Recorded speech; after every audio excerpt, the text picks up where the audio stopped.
అందరికీ మన ప్రభువును రక్షకుడైన యేసుక్రీస్తు వారి పేరిట ప్రేమపూర్వకమైనటువంటి వందనాలండి. ప్రియులారా, మనం ఆది కాండం నుంచి అనగా ఆదాము నుంచి ఇప్పటి వరకు జనరేషన్స్ని మనం గమనించుకుంటూ వచ్చినట్లయితే కనుక ప్రస్తుత కాలంలో ప్రతి మనిషికి ఇంకొక మనిషి మధ్యలో ప్రేమ, అనురాగము, ఆప్యాయత, పరిశుద్ధత అనే విషయాలు అనేవి కనిపించడం అనేది చాలా రేర్ అండి, చాలా అరుదు. మరి ఏం కనబడుతున్నాయి అంటే ఒక మనిషికి ఇంకొక మనిషికి మధ్యలో డబ్బు, అసూయ, అవసరమైతే కొండాలు చెప్పటం, అవసరమైతే అసూయతో నిండుకొని ఎన్నో దుర్మార్గమైనటువంటి ప్లాన్స్ ఆలోచించే వాళ్ళని కోల్చటం, ఇలాంటివి మనకు కనబడుతూ ఉంటాయండి. అయితే ఇలాంటి సమాజంలో కూడా మనల్ని ప్రేమించేవారు మనకు ఉండడం అనేది నిజంగా చాలా గొప్ప విషయం అండి. ఒకవేళ దేవుని యొక్క మహాకృపను బట్టి, దేవుని యొక్క చిత్తాన్ని బట్టి మీకు కనుక అలాంటి వారు ఉన్నట్లయితే కనుక దయచేసి వాళ్ళని ఎప్పటికీ కోల్పోకండి. అయితే ఎంత ప్రేమించే వాళ్ళైనా కానీ మనం వాళ్ళని ప్రేమించకుండా వాళ్ళని ద్వేషిస్తూ ఉంటే కనుక, లేదా మన ద్వారా వాళ్ళకి ఏదైనా ఒక అవసరం లేకపోతే కనుక, లేదా మన ద్వారా వాళ్ళకి అపాయం ఉందంటే కనుక మేబీ వాళ్ళు మనల్ని ప్రేమించవచ్చు, ప్రేమించకపోవచ్చు, ప్రేమించే అవకాశాలు ఉన్నాయి, ప్రేమించకుండా ఉండే అవకాశం ఉన్నాయి.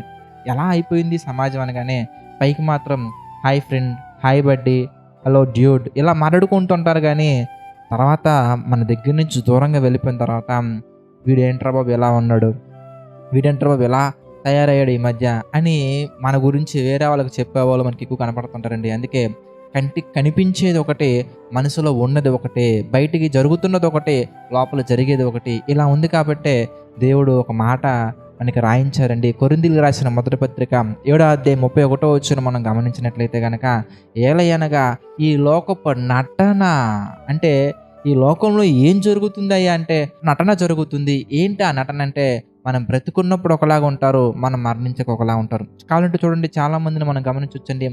బ్రతుకున్నప్పుడు వాళ్ళకి ఏమీ చేయరండి, వాళ్ళ కోసం కనీసం ఒక ఫ్రూట్స్ కానీ ఒక కోకోనట్ వాటర్ కూడా తీసుకెళ్ళరండి. బట్ మరణించిన తర్వాత మాత్రం బొకేస్ తీసుకెళ్ళి వారి సమాధుల మీద పెట్టేసి చాలా చక్కగా ప్రేమను చూపిస్తూ ఉంటారండి.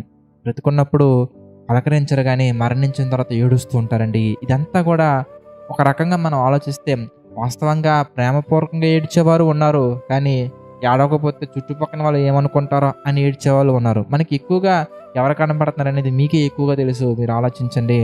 అందుకే ఈ లోకపు నటన గతించుచున్నది కనుక ఒక మనిషికి మరొక మనిషి పట్ల, ఇంకా క్లియర్గా చెప్పాలంటే నీ పట్ల ఇతరులకు ఉన్నటువంటి ఆలోచనలు అనేవి ఏ స్థితిలో ఉంటాయో, ఏ స్థాయిలో ఉంటాయో ఇప్పటికీ నీకు అర్థమై ఉంటుందని నేను భావిస్తున్నాను. అయితే దేవుడి గురించి మనం ఆలోచించినట్లయితే కనుక ఒక మనిషి పట్ల ఆయనకున్నటువంటి ప్రేమ ఎలాంటిది, ఒక మనిషి పట్ల ఆయనకున్నటువంటి కృప ఎలాంటిది అనే విషయాల గురించి ఆలోచిస్తే, దాని గురించి ఆలోచించినటువంటి వారు ప్రార్థనలోను, కీర్తనల్లోను, వారి మాటల్లోనూ వ్యక్తపరిచిన సందర్భాలు మనకు కనబడుతూ ఉంటాయండి.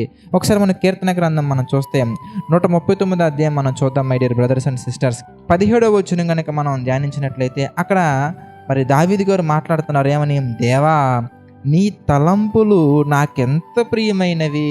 ఎందుకంటే దేవుని తలంపులు దావీదు గారికి అంత ప్రియమైనవి అంటే, దేవుడి దృష్టిలో మనుషులుగా మన పట్ల ఆయనకున్నటువంటి ఆలోచనలు కానీ, ఆయన మన పట్ల చేసినటువంటి కార్యాలు కానీ, మన జీవితంలో జరిగించే మేలులు కానీ, ఇవన్నీ కూడా పిల్లరా ఏ మనిషి చేయలేరండి.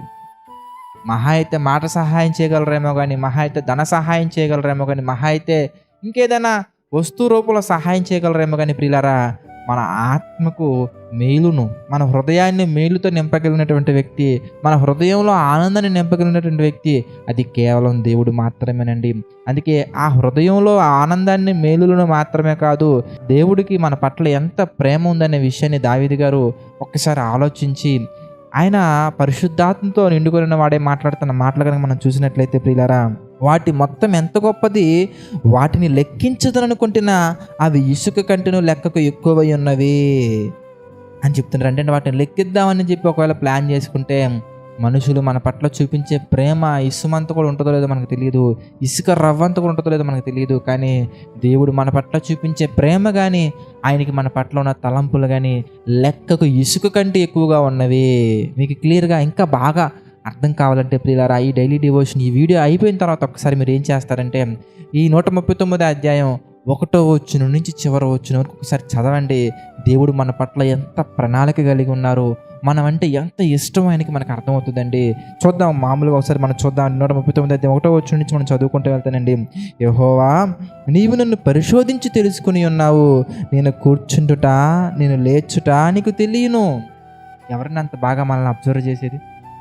మనం అంటే ఎక్కువ ప్రేమ కలిగిన వారే మనల్ని అబ్జర్వ్ చేస్తారండి. మనం అంటే ఎక్కువ ప్రేమ కలిగినటువంటి వారు ఏం చేస్తారంటే, మనం ఏ కలర్ షర్ట్ వేసుకుంటామో తెలుసు, మనం ఏమి తింటామో తెలుసు, ఏమి తాగుతామో తెలుసు, మనం ఎప్పుడు ఏ వర్క్ చేస్తామో తెలుసు, మన టైం టేబుల్ అంతా కూడా 100కి 50% వాళ్ళకి తెలిసిపోతుంటుందండి.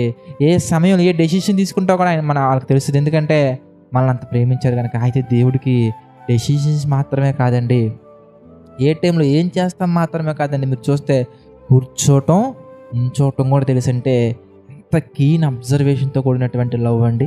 ఇంకా మీరు చూస్తానండి, నాకు తలంపు పుట్టక మునిపే నీవు మనసు గ్రహించుచున్నావు, నా నడకను నా పడకను నీవు పరిశీలన చేసి ఉన్నావు, నా చర్యలన్నిటినీ నీవు బాగుగా తెలుసుకొని ఉన్నావు.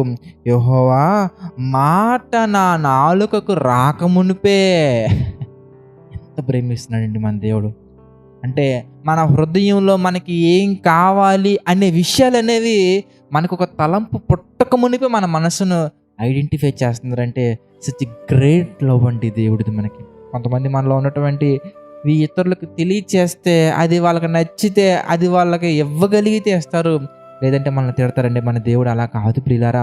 మనకేం కావాలో మీ పరలోకపు తండ్రికి ముందుగానే తెలుసు. ఎంత తెలుసు అయ్యా అంటే, మనం పడుకోవటం, నడవటం, మన పడక, మన ఆలోచనలు, మన ప్రతి ఒక్కటి కూడా దేవునికి తెలుసండి. అలా మీరు చదువుకుంటూ వస్తే దేవుడికి మన ఎడల ఉన్న తలంపులు ఎంత గొప్పో మీకు అర్థమవుద్దండి. ఒకవేళ నిజంగా ఒక్కొక్క వచనాన్ని మీరు జస్ట్ లైక్ దట్ చదువుకుంటూ వెళ్ళకుండా ఒక్కొక్కటి మీరు ఆలోచించుకుంటూ వెళ్ళండి. ఆలోచించుకుంటూ దేవుడు మీ జీవితాలలో చేసినటువంటి మేలులు కూడా ఒకసారి తలంచుచు వెళ్ళండి.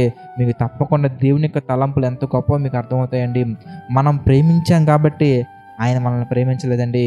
యోహాను గారు రాసిన మొదటి పత్రిక 4వ అధ్యాయం మనం గమనించవచ్చు. ఆయనే మొదట మనలను ప్రేమించను. దేవుడే మొట్టమొదటిగా మనల్ని ప్రేమించాడు. ఆ ప్రేమను మనం గుర్తించిన తర్వాత ఆయన అంటారు, నేను నిన్ను శాశ్వతమైన ప్రేమతో ప్రేమించుచున్నాను. అంత గొప్పగా ఆయన మనల్ని ఆశీర్వదిస్తారండి. కనుక మనం ఆయన పట్ల ఏం కలిగి ఉండాలి? ఎందుకంటే కృతజ్ఞతాభావం కలిగి ఉండాలి.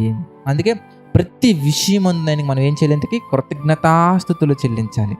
కనుక మనల్ని ప్రేమించేవారు ఎలాంటి వారయ్యి అంటే, బహుశా ఎక్కువ మనకు కనబడేది మనం కూడా వాళ్ళని ప్రేమిస్తేనే మనల్ని ప్రేమిస్తారు తప్ప, మనం గనక వాళ్ళ జీవితాల్లో వాళ్ళ పట్ల అమర్యాదగా నడుచుకుంటే ప్రేమించేవారు కూడా ఉంటారులేండి. అది అక్కడక్కడ, అది అన్ని విషయాల్లో కాదు ప్రియులారా, కొన్ని విషయాల్లో మాత్రమే. కానీ మనం ప్రేమించినా ప్రేమించకపోయినా, మనం ఆయన వైపు చూసినా చూడకపోయినా, ఆయన తట్టు తిరిగినా తిరగకపోయినా, ఎన్నో వందల సంవత్సరాల నుంచి మనల్ని ప్రేమిస్తూనే ఉండే వ్యక్తి, నిన్న నేడు నిరంతరం ఏకరీతిగా ఉండే వ్యక్తి, అది మన దేవుడు మాత్రమే.